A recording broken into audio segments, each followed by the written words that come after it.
of surprises in the nation's capital, from hail in Sterling to a sign askew near Rock Creek. What fell from the sky on this day left an indelible mark. Heavy rains have battered central China's Hunan province, leaving 6 people dead and 3 missing. And more than 123,000 people have been evacuated. The rainfall in the first week of June has reached a record high, twice the amount of the same period in previous years. As of Saturday, the heavy rains have affected more than 1.5 million of people in 7 cities in the province, including Yueyang, Changde, and Zhangjiajie. Weather authorities say a new round of heavy rain is also coming, which will make the situation.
Between 40 and 45 degrees Celsius in the worst hit Telangana and Andhra Pradesh states, after soaring to as high as 48 degrees Celsius earlier in the week. Most of the dead were poor, homeless, or elderly. Hundreds die at the height of summer every year in India. This year's toll is reportedly the second highest in the country's history. Cooling monsoon rains are expected next week in southern India before gradually advancing north.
Starved California. The most recent survey puts the snowpack levels in the Sierra Nevada mountains at a shocking 0%, meaning it's gone, it's melted. Here's the latest map showing zeros across the board all along the Sierra. And here's a snowpack map for the same time in 2009, before the current drought began. It shows levels ranging from 7 to 15%. Not great, but better than zero. So basically, California's main source of water for the summer months has already melted away. And with mandatory water restrictions already in place, 2015 is on pace to be the state's hottest year on A spectacular sight in the Galapagos. Lava from a volcano flows relentlessly into the ocean. The Wolf volcano erupted last week for the first time in 33 years, sending flames and smoke soaring into the air. The lava has continued to flow since then. Tourists have been marveling over the sight. The volcano is one of 4 on the Galapagos' largest island, known as Isabella Island. The Galapagos island chain, 600 miles off the coast of Ecuador, is one of the most volcanically active regions in the world. There had been some concern that lava from the Wolf volcano might threaten the world's only colony of pink iguanas, but so far the lava seems to be flowing away from them. I'm Matt Sampson. Something is causing the deaths of entire herds of an already endangered species. The saiga antelope, a dwindling variety found throughout Asia, has been dying in massive numbers, all within Kazakhstan. Within just the last few weeks, researchers say over 120,000 of the animals have perished. That's nearly half the world's population.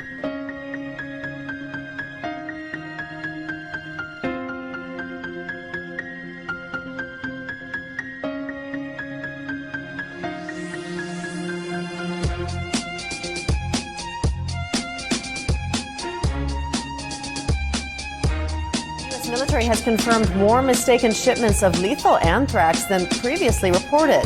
The Pentagon said on Wednesday that small concentrations of suspected live anthrax were shipped to 51 labs in 17 states and not the earlier reported 12 states. This includes California and Florida. Samples were also sent to Australia and Canada.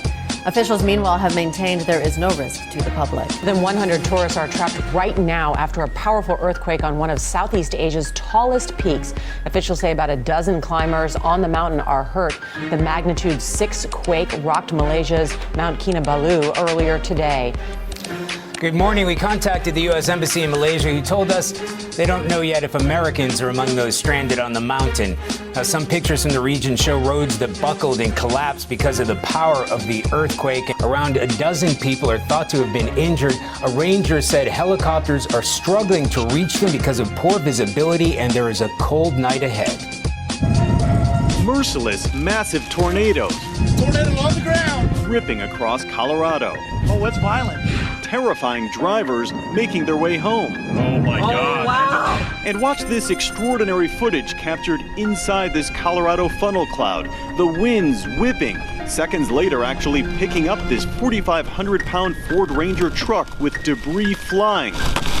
The driver who was filming this is okay. His truck severely damaged. And near Denver, you can see the aftermath. Dozens of homes and farms destroyed, this house completely gutted. This SUV picked up and dropped on its roof. And it wasn't just tornadoes. Torrential rain and hail, hammering drivers, including us. Loud clanks on the car to sound like it's denting it. People have been pulling over. And then there were these blinding bolts. Overnight in Kansas, drivers unable to see the roads, forced to pull over but still getting battered by winds and rain. And in Missouri, water has taken over many of the roadways, making travel dangerous. This big truck swept away. A routine patrol proves anything but for one Colorado police officer. Sheridan Police Sergeant Greg Miller was on patrol early Friday morning when his SUV was swallowed by this giant sinkhole. He landed 15 feet below the surface. Miller says his doors wouldn't open, so he had to crawl out onto the roof and pull himself to safety. He suffered some cuts and bruises in the accident, but is otherwise okay. The SUV is a total loss. Nestling in the mountains of Bavaria, Schloss Elmau is seen as a retreat for Germany's wealthiest. But for the next few days, it will host the leaders of 7 of the world's richest countries. Protected by many thousands of police and military personnel, the G7 will discuss several of the world's flashpoints, notably the conflict in Ukraine. In recent weeks, the fighting has intensified, particularly near Donetsk. This summit is the second such that Russia has been excluded from. The G7 group says Russia's role in Ukraine makes a meaningful discussion impossible.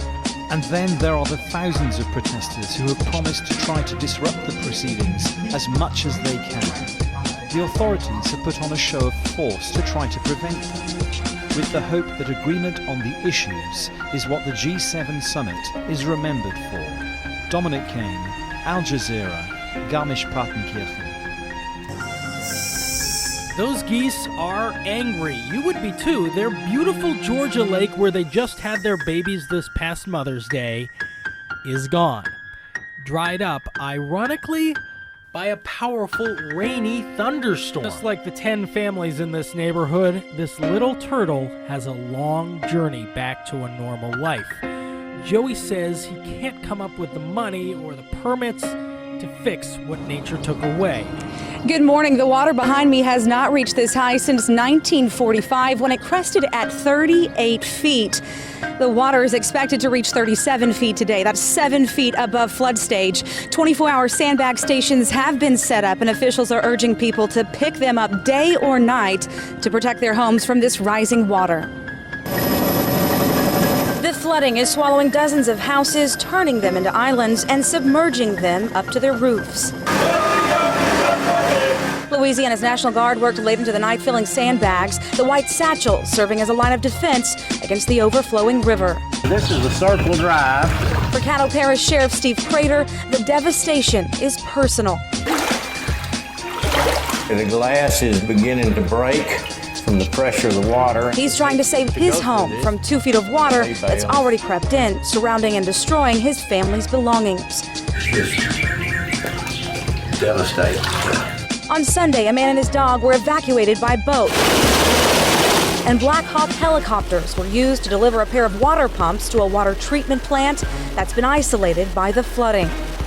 Lieutenant Terrell Hamilton can't believe just how high this river is. Wow. One word, wow.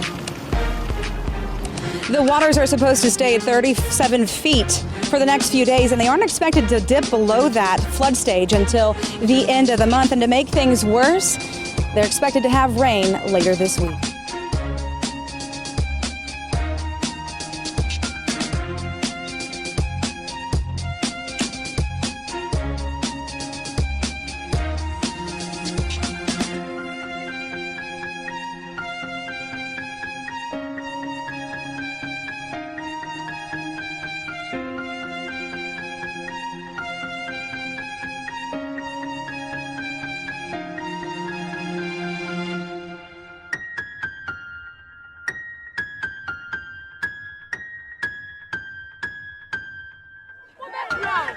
Fighting for water. For 3 days, this neighbourhood in Accra has been without clean water. People are getting desperate. No water to bath, no water to drink. Apart from this one, we are receiving now from government. This was one of the communities worst affected by Wednesday night's floods. Not only has drinking water been contaminated with petrol, but sewer systems are blocked with rubbish. To avoid an outbreak of a disease like cholera, clean water is a priority, as is rebuilding lives. Many here have seen their homes and possessions destroyed. They need, like what they are doing now, they need water, they need electricity, they need sanitation, they need food, they need The Ghanaian government estimates that at least 200 people died as a result of the floods, which caused a petrol station to explode and turned roads into rivers. A massive fire engulfing a chemical warehouse this morning near Harrisburg, Pennsylvania, in what officials are describing as a major hazmat incident. Towering flames engulfing the building as thick plumes of smoke billow through the sky. A witness posted this video to Twitter, which he describes as chemicals from a burning warehouse. The blaze began around 3:30 this morning. Officials issued an emergency shelter notice for residents within a mile radius, although it's unclear whether the smoke from the blaze is hazardous. We just learned moments ago that the fire is not under control, but it's contained. People are being urged again to stay in their homes, but no word yet on injuries or fatalities.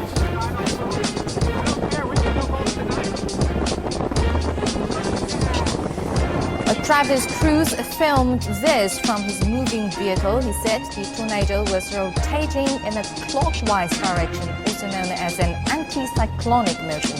It's a rare phenomenon in the northern hemisphere that only occurs roughly once out of 1,000 tornadoes.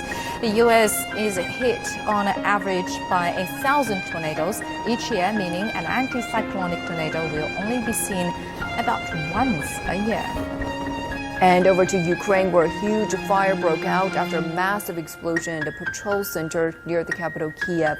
Several firefighters are feared to have been killed as they try to put out the fire.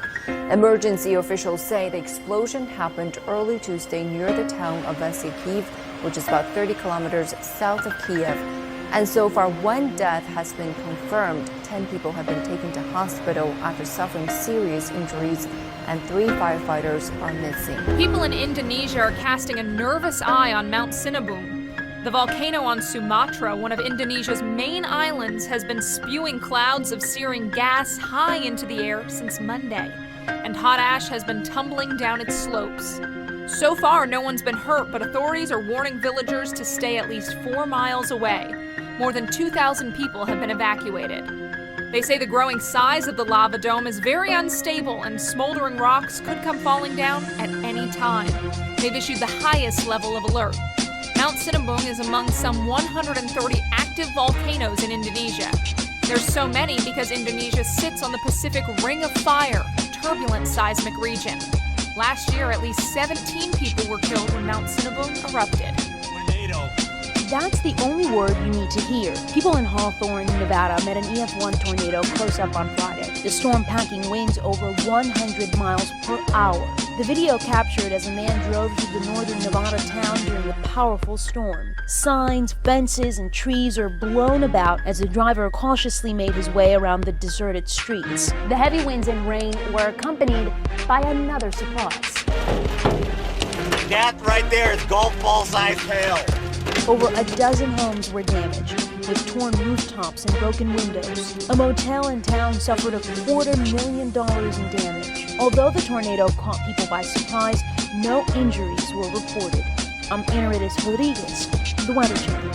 Ukraine, where heavy fighting broke out on Tuesday around Donetsk's airport between Ukrainian government troops and separatist rebels. Recently, their incoming fire has become stronger. It almost never stops. We are forced to suppress their fire all the times. In any case, if they don't stop firing, it will lead to the continuation of war. We will push them up to Kiev. Nothing good is coming. It will lead to the deaths of civilians on their sides and losses to the Ukrainian army. These recent heavy clashes in eastern parts of the country have raised fears that the region is about to fall back into full-scale war. A leader of the Organisation for Security and Cooperation in Europe called last week for resumed negotiations between the warring sides. The organisation has noted the movement and presence of heavy weapons and their use in areas where they're prohibited by the ceasefire agreement that was signed last February.